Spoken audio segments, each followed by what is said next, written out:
You want to be in the picture too? Yeah, I will. I'll move over.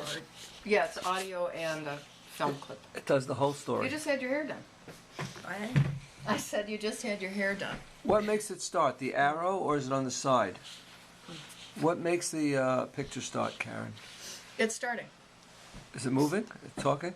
It's on the... You see the numbers? I can't get you both in good enough. You have to move over a little bit. Okay. Yeah, if you go there, should be good. Or you could go to the end of the table. I'm going to do that. Get the stuff out of the way. Yeah. We were talking a little while ago on the phone about how you met Dad. And I just think it's such a special story. You know?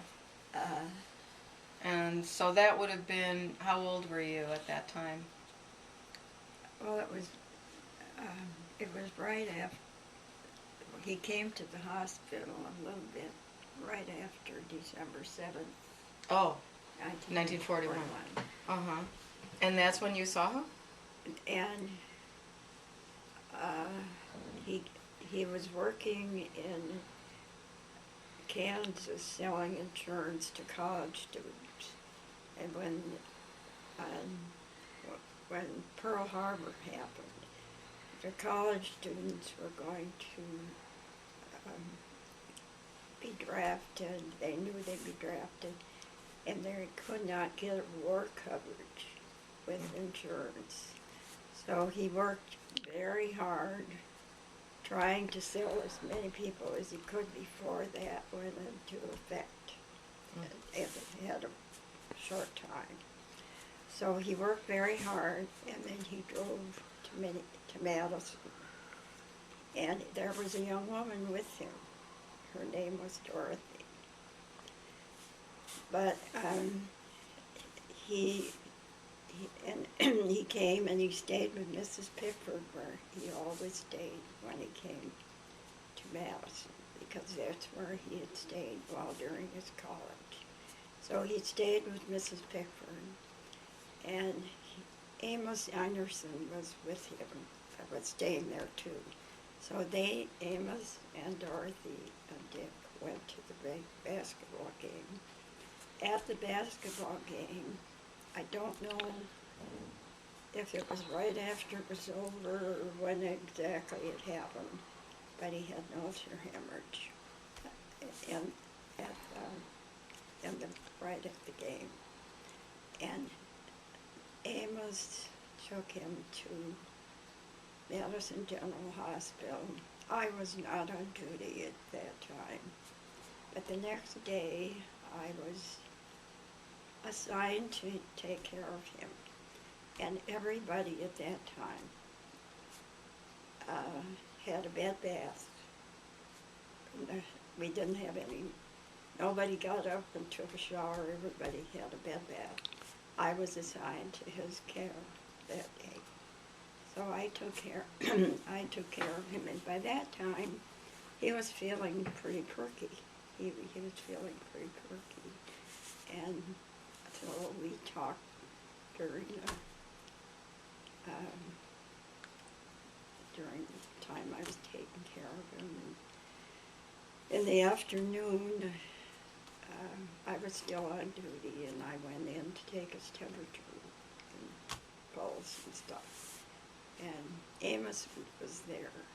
And now Dick, and as I walked out of the room, he said, they talked about me a little bit. They said something about me.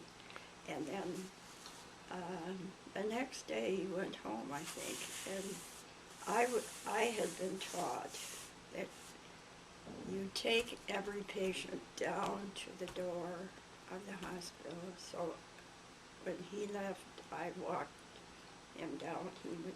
We used to push him in a wheelchair because we didn't want anything to happen to them while they were in the hospital, so the hospital would get sued. But he was feeling too good to go in a wheelchair, so I walked down. I thought nothing. He lived a half a block from the hospital, so he just walked home. nobody was there together. And Dorothy apparently disappeared. Dorothy, supposedly Amos took her to the bus, and I don't know if Dick ever talked to her again, or if she ever contacted Dick or anything. As far as Dick was concerned, that was off limits. He never would talk about her. I don't know anything about her.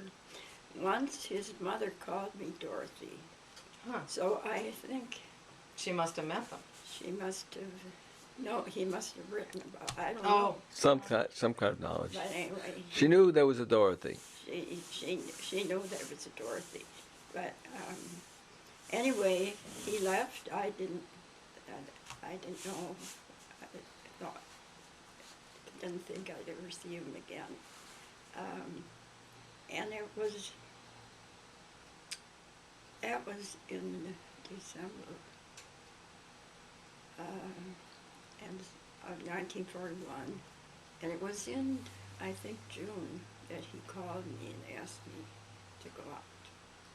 And I was on night duty then, and I really had not slept much during the day, and I planned to spend the evenings sleeping, so I wouldn't be too tired. But I said okay, which is fortunate. And there was a nurse actually, he didn't even know my name when I was in the hospital.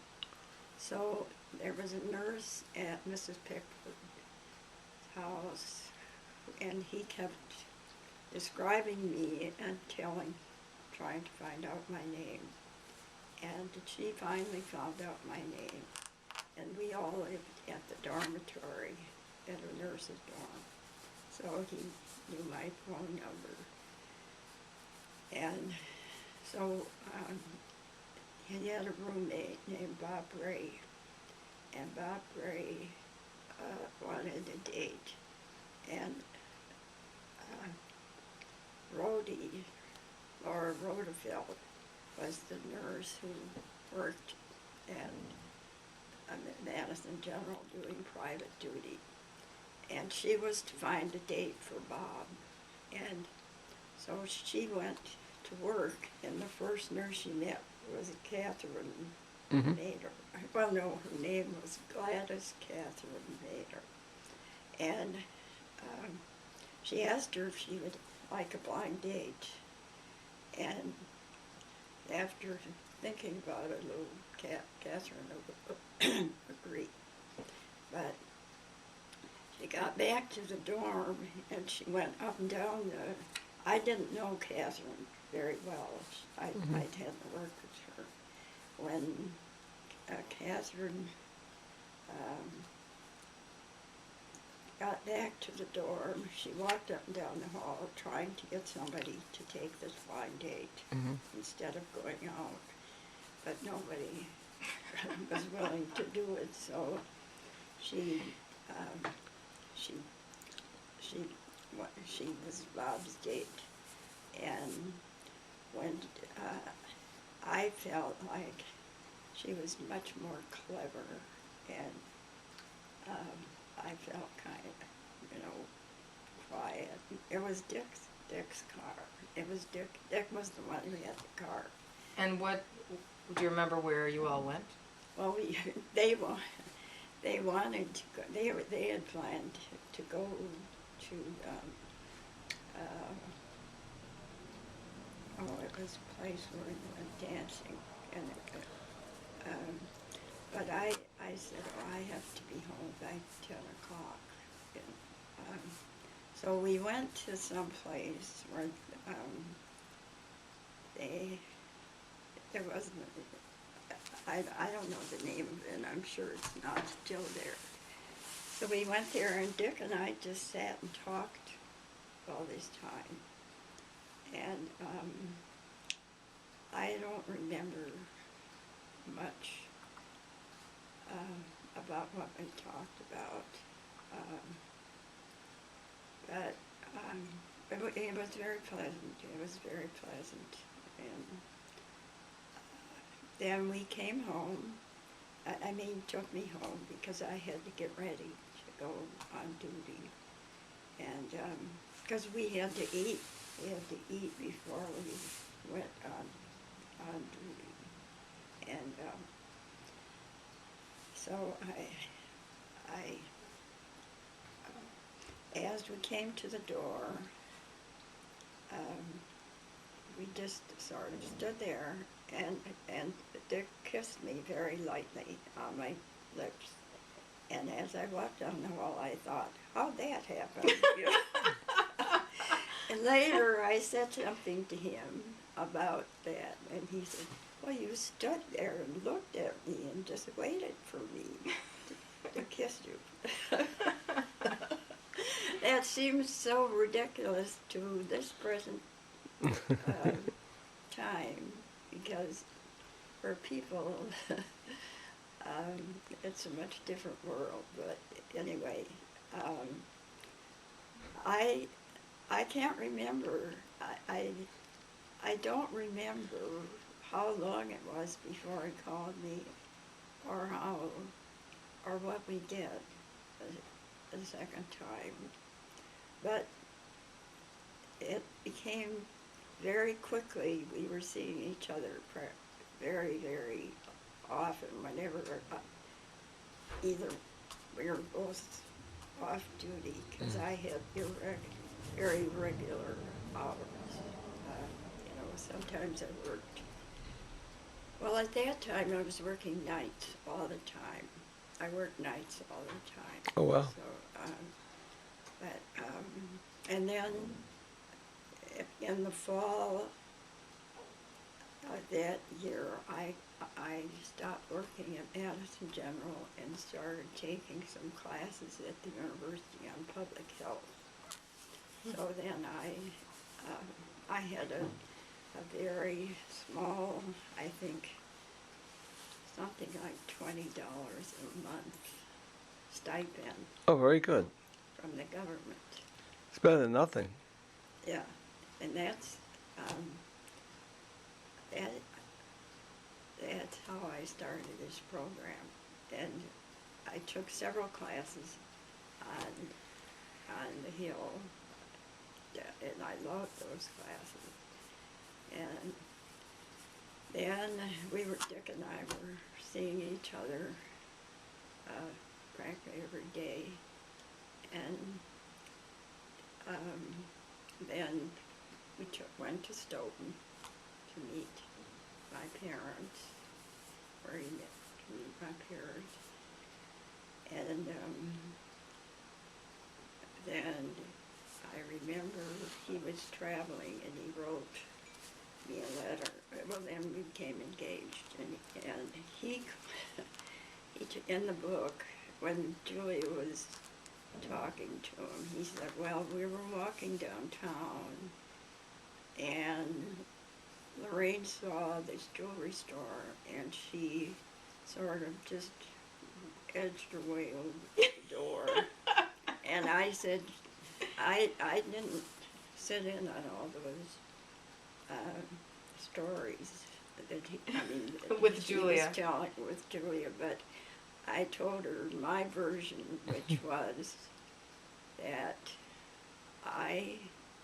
he proposed to me in a very sweet way and asked me to marry him. And then he insisted on buying me a diamond. I grew up in a family with no luxuries. I was not a big jewelry person. I didn't think about a diamond, but he said he wanted to buy me a diamond. So we went to a store And that was Goodman's, right? You went to the Goodman Diamond store? I think so. On State Street? Well, yeah, because his roommate had a connection there. The Goodmans supported the boxing, and his roommate was a boxer. And but we didn't get any discount. I mean, discount. then we went up to, so that I could meet his parents. And he was talking to his mother, and he told her that a diamond cost $100, but he said that's the one Lorraine liked. And I thought, oh, now she's going to think that it was already enough that I was a preacher's daughter, and they were not connected to a church at all. That was one thing. And then here I was, like somebody who wanted something really expensive, but I was kind of worried about what they were going to think of me. And then, you know, they didn't even have indoor plumbing up there, so. And at night, just before we went to bed, Dick went out and stood outside the outdoor outhouse. And they had, at that time, his grandmother was ill, and they were taking care of her, and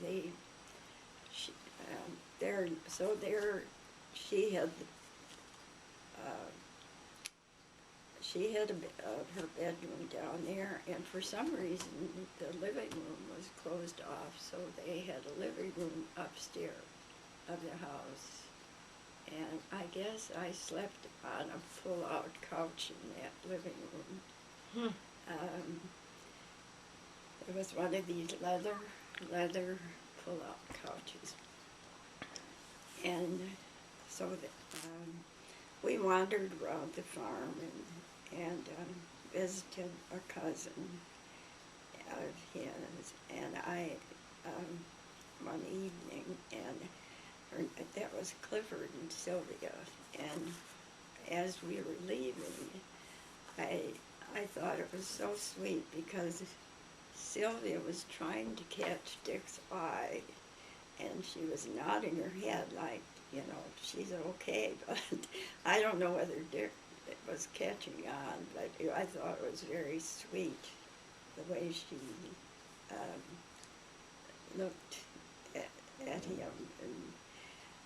And then we started, he was traveling, and he wrote me a letter and said, sometimes I think, dear, that we should get married right away, or real soon. And that was probably in November, and we were married in January. And the night of the wedding, Dick, it was Dick's family, Dick's parents and his cousin were there. And they had dinner together with this man and his wife. And this nurse from the house who had found out my name and all was there. And somehow it all worked out that Dick's mother rode in the car with Laura Rodefeld, Odie. And it turned out that she took a wrong turn and got lost. And this is January, and very cold, very, very cold. And I didn't even think about weather then. I didn't worry about weather like I do now, but I was too much happy about getting married to worry about what the weather was like. But it was very cold. And I came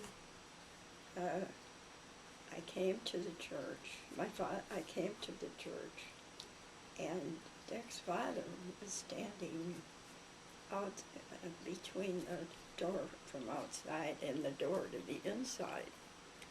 And I said, I was kind of worried about why he didn't go into the church.